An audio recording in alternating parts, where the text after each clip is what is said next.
Bismillahirrahmanirrahim. Assalamualaikum warahmatullahi wabarakatuh. Salam sejahtera buat kita semua. Salam sehat selalu ya. Semoga kita semua selalu diberikan kesehatan dan diberikan kemudahan rezeki. Amin. Di video yang pertama kemarin saya menyampaikan bagaimana cara mencari pekerjaan. Yang kedua, bagaimana caranya bekerja atau berwirausaha. Di video yang ketiga ini adalah banyak pertanyaan baik teman yang sudah dikenal maupun di lewat media sosial yang bertanya kepada saya, berapa sih modal untuk membuka usaha seluler itu. Nah, dalam kesempatan kali ini, siapa tahu nanti ada teman-teman yang ingin membuka usaha seluler ya. Jadi saya dalam kesempatan kali ini saya ingin menyampaikan berapa sih modal awal untuk membuka usaha seluler. Jadi yang pertama itu sebenarnya kita harus melihat situasi lingkungan di tempat kita ya. Kira-kira masih prospek apa enggak ketika kita membuka usaha seluler. Jadi terlalu banyak enggak pesaingnya, peluangnya itu kira-kira seperti apa, itu yang pertama. Yang kedua, yang namanya kita uji coba itu enggak usah ragu. Kita uji coba misalnya deposit berapa sih? Kalau saya menyarankan itu kita pakai all operator ya. Pakai all operator itu sebelum misalnya Anda mau buka usaha seluler ya, pakailah deposit lewat all operator, namanya servernya Provana Reload. Nah, Provana Reload itu bagusnya downloadnya lewat link ya, jangan langsung. Jadi karena kadang-kadang yang namanya aplikasi itu mungkin ada yang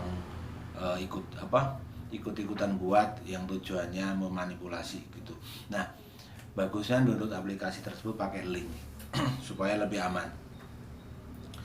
Yang pertama yang ingin saya sampaikan adalah modal. Berapa sih modalnya? Modalnya kalau awal ya kita nyoba-nyoba itu 200.000 sampai 500.000.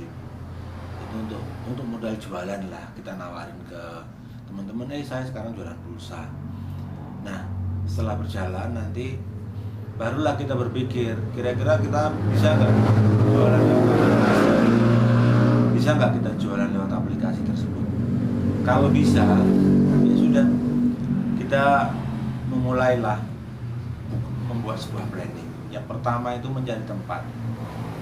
Jadi setelah kita tahu caranya isi pulsa, kita harus mulai mencari tempat yang strategis. Kebanyakan orang itu buka usaha apapun sebenarnya itu harus yang diutamakan, yang dipentingkan hanya jangan cuma modal ya, tapi harus tempat strategis. Tempat itu harus ada parkir yang luas, kemudian jangkauannya yang lumayan ramai dan tidak terlalu dekat dengan pesaing. Karena kita bukan takut disaingi ya, cuman nggak enak aja lah.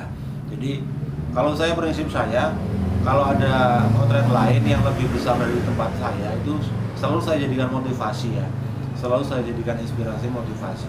Dan kalau ada outlet yang lebih kecil dari tempat saya, selalu saya doakan semoga outletnya segera besar, karena di seluler itu peluangnya menurut saya cukup lumayan. Setelah punya tempat, kemudian kita sewa. Berapa sih nyewa? Tergantung lokasi ya. Kalau di Jogja itu antara 15 sampai 20. Ketika kita udah siap tempat, misalnya taruh 15 juta sewa kios per tahun. Kemudian kita beli etalase 2 sampai 3 etalase itu sekitar 3 juta ya. Kita hitung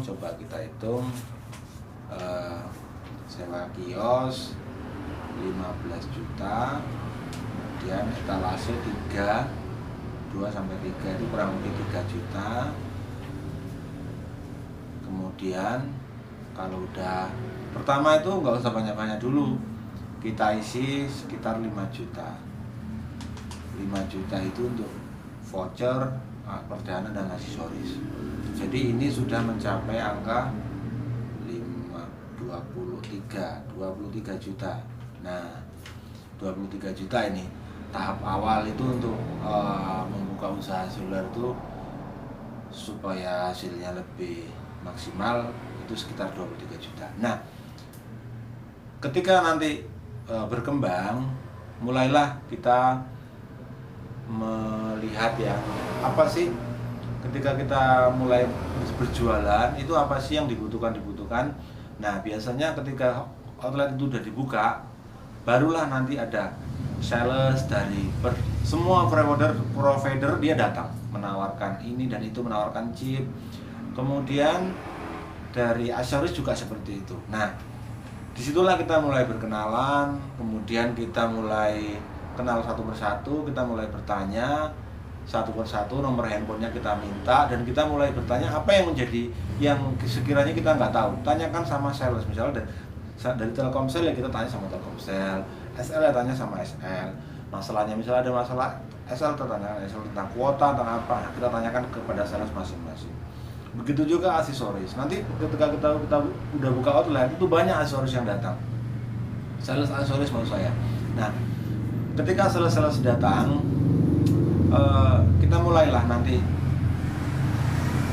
melihat kira-kira dan mempelajari produk apa yang paling bagus dan tanyakan sama dia yang sekira-kiranya nanti bisa dijual laris. Jadi mengambil sedikit demi sedikit, kita ngambilnya seperti itu. Jadi untuk maksimalnya ini tadi untuk sewa kios sama etalase sama perdana dan voucher sudah 23 juta ya. Mungkin ditambahin sekitar 10 lah ya, 10 juta.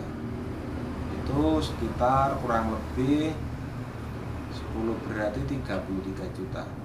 Jadi kalau dengan sewa kios 33 juta, sewa kios harga 15 juta, maka membutuhkan modal full itu insya Allah dengan modal 33 juta insya Allah isi etalase sama aksesorisnya udah penuh, udah maksimal, dan insya Allah sudah membuat konsumen itu puas berkunjung ke hotel kita karena barang di hotel kita itu banyak. Mungkin seperti itu. Jadi kemudian ketika kita memulai usaha, ini ada saran-saran sama dari saya ya, pesan dari saya. Sebenarnya usaha apapun lah sama. Tapi usaha seluler ini pengalaman dari saya sendiri. Saya sendiri dulu kan mungkin karena banyak pekerjaan yang kadang repot atau apa, akhirnya terjebak dengan situasi dan kondisi saya agak lalai. Jadi yang pertama itu saya pesan, berilah apresiasi kepada siapapun yang membantu Anda. Jadi maksudnya itu Anda harus berterima kasih kepada orang-orang yang membantu membesarkan outlet Anda. Syukur-syukur setahun sekali beri dia hadiah, parcel apalah, nggak harus besar. Itu yang pertama. Yang kedua itu ketika Anda diberikan, mungkin ada nanti di antara sales atau siapa bos-bos itu nanti yang nitip barang atau apa, naruh barang atau titip jual atau apa, Anda berusaha disiplin.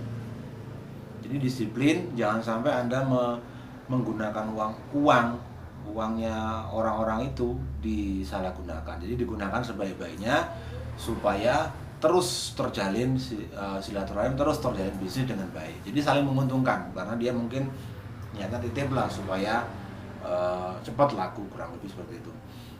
Kemudian yang ketiga, hati-hati ketika Anda sudah mulai berkembang usaha itu, biasanya banyak orang yang hutang sama Anda. Ini repot ini. SULB, suka hutang lupa bayar itu banyak sekali. Saya juga punya pengalaman seperti itu. Jadi kalau cuma hutang pulsa 10.000, 5.000 itu ya, itu kalau udah kenal dekat itu biasa lah ya, istilahnya kita niatnya nolong. Tapi yang jadi masalah itu utang uang itu 1 juta, 2 juta, bahkan sampai hari ini banyak yang macet sama saya itu. Janjinya seminggu sampai bertahun-tahun, sampai berbulan-bulan, itu banyak, lebih dari 2 juta. Jadi poinnya adalah kita belajar mulai dari nol, merintis usaha apapun. Kalau usaha seluler yang saya jalani saat ini adalah belajar disiplin waktu, disiplin keuangan, disiplin kejujuran, disiplin ketulusan, kemudian disiplin manajemen keuangan secara pribadi maupun secara di toko. Jadi secara pribadi itu ada uang kita pribadi. Jadi misalnya kita ada laba dalam waktu sekian bulan tuh ada uang 5 juta. Nanti ada orang butuh. Itu tidak semaunya kita ngasihkan pinjaman 1 juta, dia butuh 1 juta. Tinggal kasih, jangan seperti itu. Harus ditulis, dibilang sama dia, saya punya uang, ini uang kontri, ini uang pribadi. Saya ada uang, ini ada uang pribadi, ini ada uang kontri. Nah, uang ini saya akan pinjamkan ke Anda. Tapi apa garansinya kalau dalam waktu sekian hari atau sekian minggu Anda tidak mengembalikan? Karena ya namanya kita usaha, jadi biar sama-sama enak lah. Jadi kalau Anda bisa komitmen dalam waktu 1 bulan misalnya, Anda bisa mengembalikan, maka uang ini akan saya pinjamkan ke Anda. Tapi kalau nggak bisa, ya mohon maaf, karena saya lagi merintis usaha, lagi memulai sebuah usaha, jadi belum bisa memberikan pinjaman yang banyak-banyak, atau belum bisa memberikan pinjaman. Nah, ini hanya bisa membantu sekian, Anda butuh uang, saya bisa bantu, kurang lebih seperti itu. Jadi